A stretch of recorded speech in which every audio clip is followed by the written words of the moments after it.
जय हिंद साथियों, स्वागत है आप सभी का एजुकेशन केयर 6 में। और रुख करते हैं बिहार की तरफ। जैसा कि आप सभी को मैंने पहले भी कहा था कि बहुत ही तेजी से यहाँ काम होगा बिहार में शिक्षक बहाली को लेकर, जहाँ पर 1,70,000 से भी ज़्यादा पदों की ये बहाली की प्रक्रिया चल रही है। दोस्तों, आपको बता दें यहाँ पे कि तेज रफ्तार की सरकार रही है, तेजस्वी नीतीश की सरकार रही है। यहाँ पे इन्होंने तय कर रखा है कि हम लोगों को 10 लाख रोजगार किसी भी हाल में देना है छात्रों को। तो यहाँ पर आप लोगों के लिए एक तेजी से और खबर आ चुकी है। कल रात 28 तारीख को जो है उन सभी छात्रों को जिन्होंने एग्जाम दिया है अपना बीपीएससी टीचर रिक्रूटमेंट का, उनके लिए बड़ी खबर आ चुकी है। बड़ी खबर ये है दोस्तों कि उनके डॉक्यूमेंट वेरिफिकेशन के लिए डेट अनाउंसमेंट कर दिया गया है। यही रही जो डिसेबिलिटी कैटेगरी के छात्र हैं उनके लिए भी एक नोटिफिकेशन जारी किया गया है, जो कि स्कूल टीचर के लिए अप्लाई किए हुए थे। तो आइए दोनों ही खबरों को समझते हैं। यहाँ पर सबसे पहले तो ये डॉक्यूमेंटेशन को डाउनलोड कर लेते हैं और इस नोटिफिकेशन में क्या बातें कही गई हैं जरा इसको समझते हैं। दोस्तों, ये जो पहला नोटिफिकेशन है यहाँ पर ये जो दिया गया है आपके लिए है, सभी छात्रों के लिए है जिन्होंने बिहार लोक सेवा के तहत जो है ये वैकेंसीज के एग्जाम दिए हैं। तो विद्यालय अध्यापक नियुक्ति प्रतियोगिता परीक्षा कक्षा 9 से 10 के लिए और 11 से 12 के लिए, यानी 9 से अगर हम टोटल 12 कक्षाओं की बात करें तो ये उच्च माध्यमिक के अभ्यर्थियों के लिए दस्तावेज सत्यापन का नोटिफिकेशन है, जिसके संबंध में ये सूचना दी गई है। आपको बता दें कि जो आपका विज्ञापन संख्या 26/2023 है, विद्यालय अध्यापक नियुक्ति प्रतियोगिता परीक्षा 9 से लेकर 12 कक्षा तक जो है अध्यापक नियुक्ति प्रतियोगिता में इस परीक्षा में सम्मिलित अभ्यर्थियों द्वारा ऑनलाइन आवेदन करते समय जो अपलोड किए गए डॉक्यूमेंट्स का सत्यापन करना है। तो जो भी आप लोगों ने अपना फॉर्म भरते समय डॉक्यूमेंट्स अपलोड किया है ना, तो वो सारे डॉक्यूमेंट्स आप तैयार रखिए निकाल के, सारे के सारे डॉक्यूमेंट्स ओरिजिनल और उसके फोटो प्रति भी, जी हाँ नोट कर लीजिएगा, फोटो कॉपी भी, क्योंकि इसका डॉक्यूमेंट वेरिफिकेशन उसके मूल प्रमाण पत्रों के साथ होगा। जी हाँ, मूल प्रमाण पत्र यानी कि ओरिजिनल, ठीक है। और उसके जो भी डॉक्यूमेंट्स आपके उसके साथ 4 सितंबर से लेकर 12 सितंबर के बीच ये संपन्न कर लिया जाएगा। और ये सभी जिम्मेवारी जो है उन सभी जिलाधिकारियों को शायद दिया जाएगा, जो कि चूंकि इसका जो है जो डॉक्यूमेंट वेरिफिकेशन होगा वो जिला स्तर पे होगा। अब राज्य के जो बाहर के छात्र हैं उनके लिए अपडेट है कि आप लोगों को पटना आना होगा, पटना मुख्यालय। जी हाँ, आप लोगों को पटना मुख्यालय पहुंचना होगा, जहां पे आपका डॉक्यूमेंट वेरिफिकेशन करवाया जाएगा। अभ्यर्थी अपना सारा जो डॉक्यूमेंट्स है वो सत्यापन के लिए यानी कि वेरिफिकेशन के लिए निर्धारित अवधि के अंदर ही अपने जिला मुख्यालय के, जी हाँ, जाकर अपना जो है डॉक्यूमेंट वेरिफिकेशन कराना सुनिश्चित करेंगे। अब यहाँ पे देखिए, ऐसा नहीं कि 4 तारीख से प्रोसेस शुरू हो रहा है, ये प्रोसेस 1 तारीख से शुरू हो जाएगा, क्योंकि आपको बता दें कि सारे डॉक्यूमेंट्स बहुत सारे छात्रों के पास भी नहीं होंगे।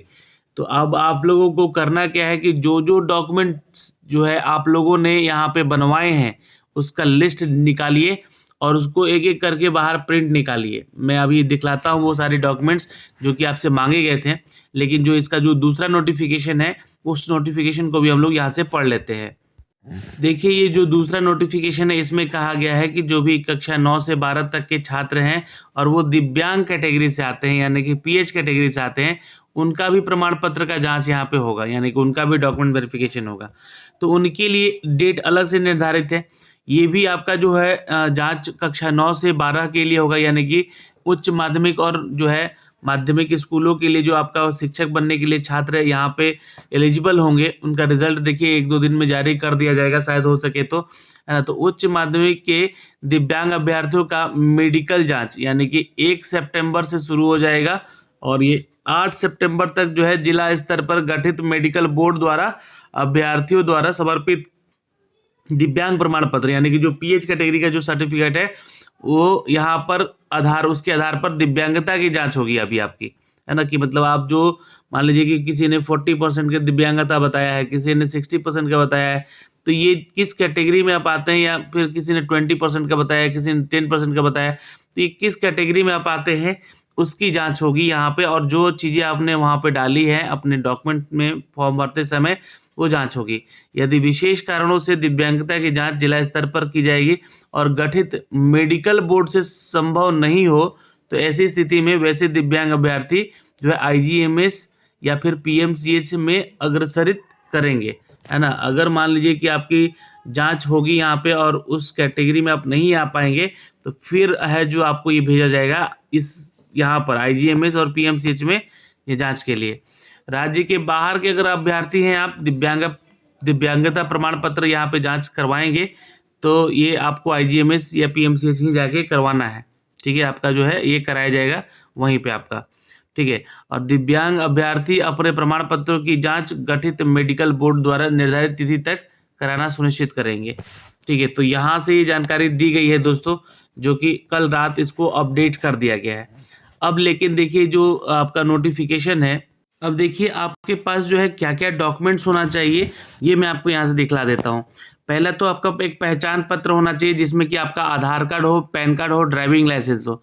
नोट कर लीजिएगा दोस्तों, ये सारी जानकारी आपको पहले कहीं नहीं मिलेगी, जी हाँ। और ये PDF में होना चाहिए 100 KB में, खैर ये तो प्रिंट निकालना है आप लोगों को, है ना। जो कि आप लोगों ने अपलोड किया है उसके बारे में जानकारी है, ठीक है। इनमें से कोई एक आपकी पहचान पत्र होनी चाहिए। उम्मीदवार आधार कार्ड के साथ साथ आवेदन पत्र भरे हुए हैं तो वही आधार कार्ड आपको देना है, ठीक है, ये ध्यान में रखिएगा। अच्छा, आप प्रमाण पत्र पर अगर देखें तो संख्या दर्ज कर सकते हैं यहाँ पे, दस्तावेज जो भी आपको अपलोड करने के लिए दिया गया। तो पहला, अगर आप बिहार के नागरिक हैं तो आपका जो है डोमिसाइल सर्टिफिकेट लगेगा, यानी कि रेसिडेंशियल सर्टिफिकेट, ठीक है। इसको डोमिसाइल या रेसिडेंशियल कहते हैं। तो आधार कार्ड, आपका रेसिडेंशियल, दो चीज़, ठीक है। अगर आप नागरिक नहीं हैं तो बिहार शिक्षक ऑनलाइन फॉर्म भरते समय पात्र तो नहीं थे, लेकिन आप लोगों को भी आवेदन करने का मौका दिया गया था जो कि अदर स्टेट से छात्र थे। तो अदर स्टेट वालों के लिए कम से कम उनका आधार कार्ड एक तो जरूरी है, पहली चीज़, है ना। अब जो बिहार के छात्र हैं उनको आधार कार्ड के साथ डोमिसाइल भी उनका लेना जरूरी है। अच्छा, जब आप रजिस्ट्रेशन किए होंगे, है ना, उसके बाद जो है आपका एक ईमेल आईडी और मोबाइल नंबर होना जरूरी था। वही ईमेल आईडी और वही मोबाइल नंबर आपके पास होना चाहिए एक्टिव, ठीक।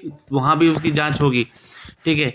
आप जो है अपना उसी पे ID पासवर्ड जो है लॉगिन करके जो है अपना सारा प्रक्रिया किए होंगे। इसलिए जो आपके पास पंजीकरण, यानी कि जब आपने रजिस्ट्रेशन किया होगा और आपने एप्लीकेशन फॉर्म भरा होगा तो वो एप्लीकेशन फॉर्म भी लगेगा, ठीक है, पहली चीज़ तो। अच्छा, एप्लीकेशन फॉर्म के साथ साथ यहाँ पे जो आप लोगों ने भुगतान किया था, पेमेंट वगैरह पेमेंट किया था, तो उसकी एक पावती आई होगी, यानी कि आपका स्लिप आया होगा, वो स्लिप भी अपने पास रखना है, ठीक है। ये आप अदर स्टेट वाले छात्र भी ध्यान रखिएगा। आपको अपना ईमेल आईडी, मोबाइल और जो एप्लीकेशन फॉर्म है वो, और साथ में जो आपका पेमेंट स्लिप है वो, ठीक है, ये जानकारी आपके पास होनी चाहिए। और इसके बाद जो है दोस्तों, अब आइए डॉक्यूमेंट में कि क्या क्या डॉक्यूमेंट चाहिए आपको।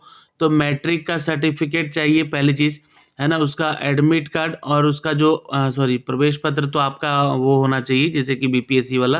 फिर मार्कशीट चाहिए उसका, और सर्टिफिकेट भी चाहिए, ये 3 चीज़ चाहिए, है ना। इंटरमीडिएट में आप आएंगे तो उसका भी आपका जो है इंटरमीडिएट का जो है, इसमें आपका जो है अंक पत्र और सर्टिफिकेट। ये एडमिट कार्ड की ज़रूरत नहीं है, यहाँ पे एडमिट कार्ड लिखा गया है ना।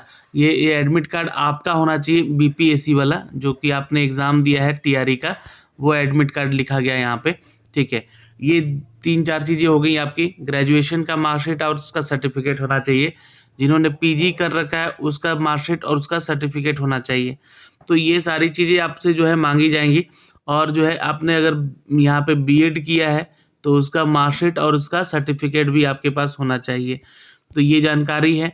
आपने CTET पास किया है तो चूंकि यहाँ पे 1 से 5 के लिए भी है, तो उसका जो है प्रमाण पत्र आपके पास होना चाहिए, यानी कि मार्कशीट होना चाहिए, उसका सर्टिफिकेट होना चाहिए। ये दोनों चीज़ें होनी चाहिए, चूँकि ये दोनों चीज़ें मांगी गई थी उस समय।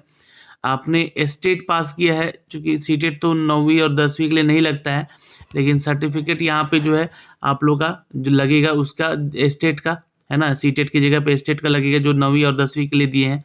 तो यहाँ पे आपका मार्कशीट लगेगा, सर्टिफिकेट लगेगा, ये जानकारी ध्यान में रखिएगा।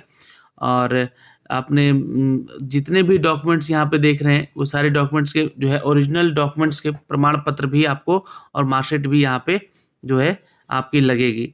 तो ये जानकारी है दोस्तों यहाँ से इन सभी डॉक्यूमेंट्स की। तो जैसे कि आपको सभी कुछ मैंने यहाँ से बता दिया है।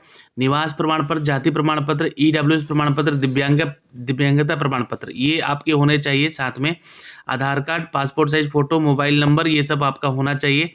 और यहाँ पे जो है 10th से लेकर जो है आपका BEd तक का सारा सर्टिफिकेट और उसका मार्कशीट होना चाहिए, ध्यान में रखिएगा। 10th का, 12th का, ग्रेजुएशन का, और आपके PG का, और आपके BEd का। अगर आपने MEd कर रखा है तो MEd का भी, ठीक है। ये सारी चीज़ें डॉक्यूमेंट्स आपके होने चाहिए, उसके मार्कशीट और उसके सर्टिफिकेट होने चाहिए। ठीक है, आप दिव्यांगता से आते हैं, प्रमाण पत्र उसका चाहिए, EWS है या जाति प्रमाण पत्र है आपका, उससे तो उसका भी सर्टिफिकेट चाहिए। ठीक है, अगर आप OBC से है तो उसका NCL सर्टिफिकेट चाहिए। ये सब कुछ जो आपने डाला था अपने डॉक्यूमेंट्स में, है ना, आप फॉर्म भरते समय, वो सारे डॉक्यूमेंट्स यहाँ पे आपको चाहिए। ठीक है, तो ये सारी चीज़ें हैं। और इसका एडमिट कार्ड आप भी ज़रूर रखिएगा अपने पास, जो BPSC TRE का आपने दिया है, और इसका एप्लीकेशन फॉर्म भी रखिएगा, और उसका जो है स्लिप, फॉर्म भरने के समय आपने स्लिप आपने निकाला होगा फीस का, वो भी रखिएगा। क्योंकि ये सारी चीज़ जांच होती है चेक करने के लिए कि वो छात्र आप ही है या नहीं है। आपका बायोमेट्रिक होगा और आपका बायोमेट्रिक भी मैच कराया जाएगा कि आप ही हैं वो छात्र जो कि एग्ज़ाम दिए हैं। ठीक है, तो ये सारी जानकारी थी दोस्तों जो कि हमने इस वीडियो के माध्यम से आप तक पहुंचाई है। आपके जो भी डाउट हैं ज़रूर पूछिएगा। वैसे मैं डॉक्यूमेंट्स के ऊपर एक और वीडियो लेकर आऊँगा आप लोग के लिए। तो 4 तारीख से आपका एग्ज़ाम है यहाँ पे, अगर देखा जाए तो एक तरह से और परीक्षा ही है, डॉक्यूमेंट वेरिफिकेशन। इसमें सारे दस्तावेज आपके पास ओरिजिनल, उसका फोटोकॉपी 2-4 प्रति बनवा के रख लीजिएगा, जो कि आपको वहाँ पे लगेगा। और आपको जिला स्तर पे जाना है अपना जो है डॉक्यूमेंट वेरिफिकेशन कराने, यानी कि आपके ज़िले में ही है आपका डॉक्यूमेंट वेरिफिकेशन होगा, आपके जिला अधिकारियों के द्वारा कराया जाएगा, चाहे वो शिक्षा पदाधिकारी हो सकते हैं या जिला अधिकारी हो सकते हैं। तो ये सारे अपडेट अभी आपको दिए जाएंगे, तो मैं भी अपने चैनल के माध्यम से आपको ये सारी जानकारी देता रहूँगा। जय हिंद दोस्तों, मिलेंगे अगले वीडियो में।